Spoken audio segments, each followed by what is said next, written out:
मैं चाहूँगा कि सबसे पहले आप अपने टीचिंग एक्सपीरियंस का आज तक कहाँ कहाँ आपकी जॉब रही है, कितने कितने साल कहाँ कहाँ आप रहे हैं, वो आप सबसे साझा करें। सबसे पहले तो मैं थैंक यू करूँगा हमारी वर्दी director school education madam Shrimati Anuradha Gupta ji का। जी। आप भी अपने प्रोफेशन में डोगरी में बड़े जाने माने, आप एज ए लेक्चरर भी हैं और एक एज ए राइटर भी हैं। Thank you. आपके साथ भी हमें काम करने का मौका मिला है स्कूल में, आपका एक्सपीरियंस बहुत है और आज आप एक ऐसे पद पर बैठे हैं जो हमारी छोटी जो हस्तियां हैं उनको हाईलाइट करने के लिए आपको जो जिम्मा सौंपा गया है उस पर आप अपना काम बड़े तरीके से कर रहे हैं। तो हम आपका एक बार फिर दिल की गहराइयों से धन्यवाद करता चाहते हैं। सबसे पहले मैं Amit Sharma, physical education teacher, government model higher secondary school boys Udhampur में मैं इस वक्त कार्यरत हूँ। मैं आपको थोड़ा सा अपनी क्वालिफिकेशन के बारे में बता दूँ। सर्वप्रथम मैंने जो अपनी ग्रेजुएशन है वो हमने इधर government degree college boys Udhampur से की है। उसके बाद हमारी फिजिकल एजुकेशन की जो डिग्री रहती है, हमारी bachelor of physical degree in physical education वो जम्मू यूनिवर्सिटी से हमने की है। Master degree of physical education जो हमने की है वो लवली यूनिवर्सिटी जलंधर से है। एमफिल जो है पंजाब यूनिवर्सिटी चंडीगढ़ से है। तो ये हमारा छोटा सा कैरियर है। उसके साथ साथ मैंने एज ए नेशनल रिप्रेजेंट किया है, सीनियर नेशनल रिप्रेजेंट किया, जूनियर, रूरल, सब जूनियर नेशनल। 9 टाइम्स मैंने जो है नेशनल खेली है वॉलीबॉल। 9 नेशनल? जी सर। हालांकि एक नेशनल भी जिसने खेला हो तो उसका भी बहुत सम्मान किया जाता है, तो आपने 9 नेशनल खेले हैं, ये तो बहुत बड़ी उपलब्धि है आपकी। हाँ जी सर। उसके साथ साथ जब हम इंटर कॉलेज में जब हम पढ़ रहे थे तो तब हमने इंटर यूनिवर्सिटी भी रिप्रेजेंट किया है। ऑल इंडिया यूनिवर्सिटी हमने वॉलीबॉल में एक बार रिप्रेजेंट किया है। तो ये हमारा छोटा सा एक कैरियर है। उसके साथ साथ जब मेरी फर्स्ट अपॉइंटमेंट जब हमारी 7/12/2010 में जब हमारी एज ए गवर्नमेंट एम्प्लॉयमेंट जब हमारी हुई थी तो मेरी फर्स्ट अपॉइंटमेंट जो है government girls higher secondary school में वहाँ पर मेरी रही थी जी। तो सब उधर जब मैंने उधर ज्वाइन किया तो उस वक्त क्या था कि वो एक तो लड़कियों का स्कूल था। तो मैं आपको थोड़ा सा किस्सा इसमें ऐड करना चाहूंगा क्योंकि एक्सपीरियंस जरूर शेयर करना चाहिए कि जब मुझे उधर अभी ज्वाइन किया था उससे पहले जब मुझे किसी एक हमारे पुराने फिजिकल के ही टीचर थे, फीमेल थे, तो उन्होंने मुझे एक बात कही थी कि अमित आप उस स्कूल में कैसे ज्वाइन करोगे। मैंने कहा मैडम क्या इसको, मैं आपकी बात का मतलब समझा नहीं। जी वो गर्ल्स का स्कूल है। गर्ल्स का स्कूल है तो मैम उसमें क्या मेल तो अभी मेल भी तो जॉब कर रहे हैं। नहीं आप बैचलर हो।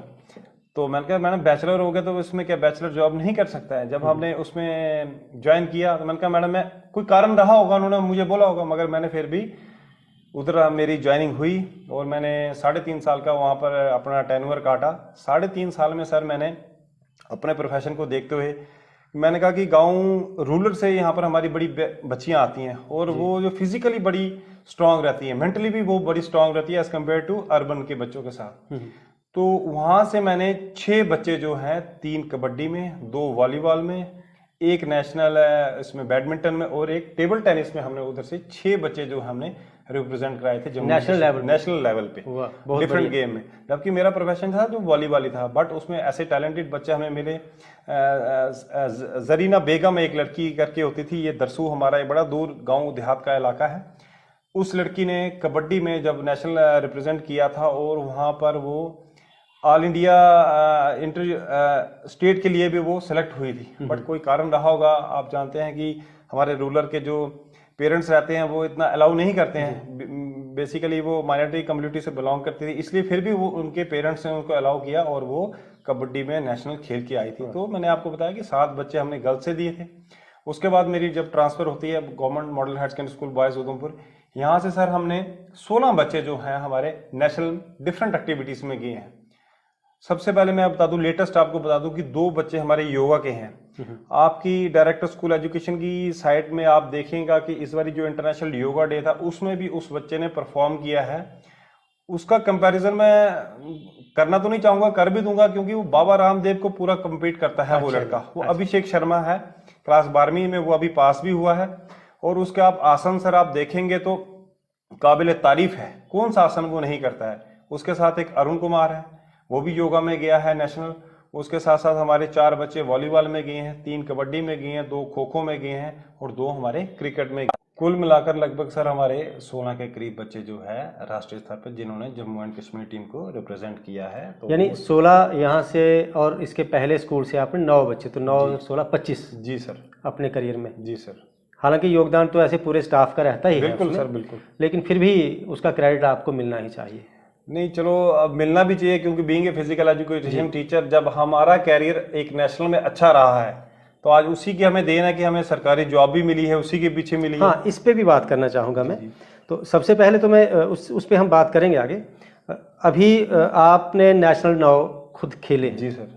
तो आपने ये चाहा कि दूसरे बच्चे भी वो खेलें, है ना, क्योंकि आप समझते हैं कि उससे 3-4 किस्म के उनको लाभ होंगे। एक तो उनकी हेल्थ भी अच्छी रहेगी, उनका जो दिमाग है, उनकी जो सोच है, उनके जो विचार हैं वो भटकेंगे नहीं, एक तरफ हो जाएंगे जी। और इसके साथ साथ आपको ये लगा कि उनका करियर जो है वो भी एक सिक्योर करियर हो सकता है। मतलब अब मैं करियर की बात करूंगा, क्योंकि करियर को लेकर सबको चिंता है, पेरेंट्स को चिंता है, बच्चों को चिंता है, आज का जैसा दौर है। तो क्या क्या करियर खुल जाते हैं आदमी के जब वो नेशनल खेल के आता है? ये सब उन बच्चों के नाम है जो बच्चे खेलते हैं, खेलने में शौक रखते हैं, उनको पता चले इस बात का। देखिए सर, आज एक टाइम बड़ा डिजिटल टाइम है जी। हमारे आदरणीय श्री प्रधानमंत्री नरेंद्र मोदी जी भी कहते हैं कि आप डिजिटलाइजेशन जितनी उसकी तरफ जितना बढ़ेंगे, आप कुछ ना कुछ हासिल जरूर करेंगे। जी। आजकल वो दौर तो रहा नहीं है कि जो अब जैसे हमारे पुराने पेरेंट्स कहते थे कि ज्यादा खेलोगे तो आप खराब हो जाओगे, पढ़ लिखोगे नहीं, कुछ बनेगा नहीं। आजकल वो जमाना चला गया है। अब आपने कही कि करियर की बात, सर करियर की बात आपको मैं बता दूं, सर्वप्रथम जब हम एक बच्चा नेशनल खेल के आ जाता है तो जब हमारे कोई भी इंटरव्यू होता है, सबसे एक बेनिफिट है स्पोर्ट्स का, सर्टिफिकेट का बता रहा हूँ। जब हमारा कोई भी इंटरव्यू होता है, जब हमारे एकेडमिक सर्टिफिकेट्स जो होते हैं, तो आप देखते हैं कि उसमें उसके जितने भी परसेंटेज होते हैं उसमें कट ऑफ लगता है। कट ऑफ लग के उसके मार्क्स उसको दिए जाते हैं। बट एक नेशनल सर्टिफिकेट एक ऐसा सर्टिफिकेट है, उसके 10 मार्क्स जो है सीधे सीधे उस इंटरव्यू में उस कट के लिए भी, हाँ, कटआउट छोड़ के उसमें उसको कटआउट में नहीं लाया जाता है। अच्छा। सीधा 10 मार्क्स उस सर्टिफिकेट के उसको मिलते हैं बच्चे को। आप इमेजिन करिए कि एक बच्चा अगर 29 नंबर ले रहा है एकेडमिक्स में, उसके साथ साथ अगर उसके पास नेशनल का सर्टिफिकेट है, 29 और 10 39 नंबर वो सीधे हो गए और उसके 95% चांसेस उसके हो जाते हैं कि ये मेरिट लिस्ट में जरूर फॉल करेगा। तो ये एक बहुत बड़ा बेनिफिट है। दूसरी बात आपने कैरियर की कही, अगर हम नेशनल बच्चा सर्टिफिकेट लेता है, उसका माइंड एक ट्रैक उसके लिए बन जाता है। अगर वो स्पोर्ट्स की फील्ड में जाना चाहता है, देखिए बहुत ऑप्शन बहुत खुल चुके हैं।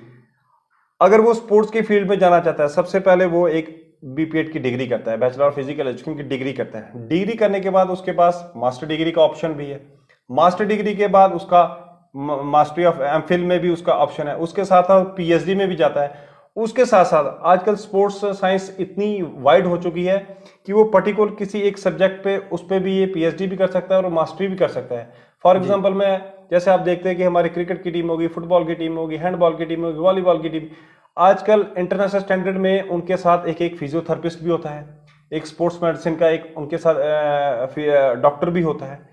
तो वो इसी फील्ड से सर निकलते हैं। स्पेशलाइजेशन जो यहाँ इससे करता है, वो आगे जितना आगे वो अपने करियर को आगे बढ़ा के जाता है, उस पर एक रिसर्च करता है, इसी फील्ड से जाके वो आज इंटरनेशनल टीमों के साथ जुड़ते हैं। आप देख रहे हैं आजकल आईपीएल चल रहा है, कबड्डी लीग चल रहा है, उसमें भी अगर किसी को गवर्नमेंट जॉब नहीं भी मिलती है तो जो हमारी प्राइवेट एजेंसीज रहती हैं जो इन्होंने अलग अलग टीमें हायर की होती हैं, तो अगर किसी का कैरियर अच्छा रहा उस स्पेसिफिक पर्टिकुलर उस डिग्री में, जैसे स्पोर्ट्स मेडिसिन में, तो वो उसको हायर कर लेती हैं, अपनी टीम के साथ रखती हैं, तो उसके लिए अर्निंग हैंड बन जाता है। तो ये बहुत बड़ा एक फील्ड हो चुका है फिजिकल एजुकेशन में।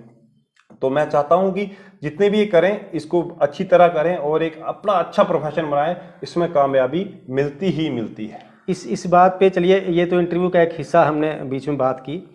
मैं ये भी चाहूँगा कि अगर आप ये इतने सारे मेहरबानी बच्चों पे करेंगे, एक फुल फ्लेज इस तरह की एक करियर काउंसलिंग टाइप एक बनाएं कि इस फील्ड के आगे क्या क्या फील्ड निकलते हैं। आर्मी में जाने के लिए क्या क्या फ़ायदा है उसे, दूसरे फिजिकल जो डिग्रीज़ है या नेशनल खेल के आया है तो पुलिस में जाने के लिए उसे क्या क्या लाभ हैं, एमए करने के लिए दूसरी जगहों में कितने उसको नंबर मिलते हैं। खैर, एक और सवाल जो भी है कि अभी बच्चा जब नेशनल खेलने के लिए जाता है तो कितने दिन वो स्कूल से ऑफ रहता है?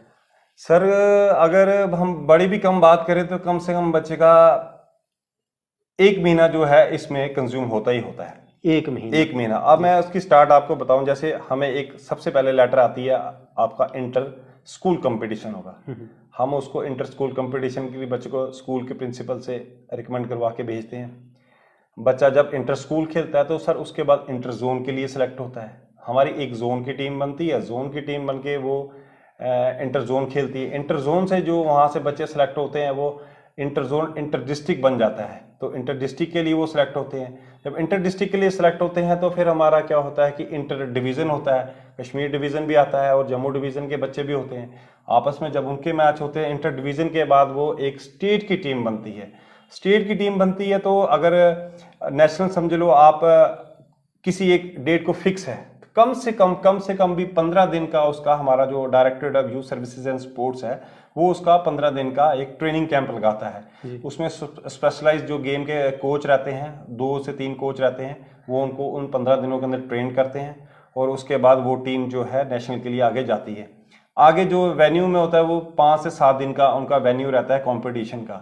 तो 5 से 7 दिन में वो अपना कंपटीशन खेल के क्लोजिंग सेरेमनी होने के बाद 2 से 3 दिन जर्नी डेज में बिता के बच्चे जब वापस आते हैं तो कम से कम लगभग सर आप मान के चलिए महीना सवा महीना बच्चे का उसमें यूज जाता ही जाता है। अब यहाँ सवाल ये है कि एक बच्चा चला गया नेशनल खेलने के लिए, जी सर, दूसरा उसका साथी जो है वो क्लास में पढ़ रहा है, तो क्या एक इस जो क्लास में एकत्रित की गई जानकारी है उसका एक गैप नहीं बन जाता दोनों बच्चों के बीच? पढ़ाई का जो नुकसान किताबी उसका वो कैसे कवर करते हैं ये बच्चे? नहीं सर, आजकल मैंने आपको पहले ही बताया कि डिजिटलाइजेशन का जमाना है जी। एक टाइम होता था कि गैप बनता था और हमारे में इन्फीरियरिटी कम्प्लेक्स आता था कि ये बच्चा क्लास में रेगुलर पढ़ता रहा और ये मेरे से आगे निकल गया, बट आजकल वो टाइम नहीं है। डिजिटलाइजेशन में क्या है, आपके पास मोबाइल है, आपके पास एंड्रॉयड मोबाइल है, आपको हर जानकारी आजकल अवेलेबल है। अगर आप देखिए इस कोरोना काल में आप ऑनलाइन क्लासेस आप पूरे जम्मू एंड कश्मीर में चल रही है, तो आज कोई भी बच्चा जो है इस चीज़ से महरूम नहीं है, नॉलेज से महरूम नहीं है। उसको हर टीचर का नंबर है, हर टीचर की क्लास वो ज्वाइन कर रहा है, उसके साथ साथ वो अपनी स्टडी को कंटिन्यू कर रहा है। तो जब वो खेलने भी जाता है तो साथ साथ में अपनी अगर वो जर्नी डेज में जा रहा है, ट्रेन में ही जा रहा है, तो अपनी स्टडी को वो कंटिन्यू कर सकता है और कर भी रहे हैं बच्चे। आजकल वो जमाना तो रहा नहीं है कि हम एक तरफ खेलते रहेंगे और पढ़ेंगे नहीं। आजकल खेल के साथ साथ पढ़ाई साथ में चल रही है बच्चा, और आजकल बच्चा बड़ी फास्ट रिकवर करता है।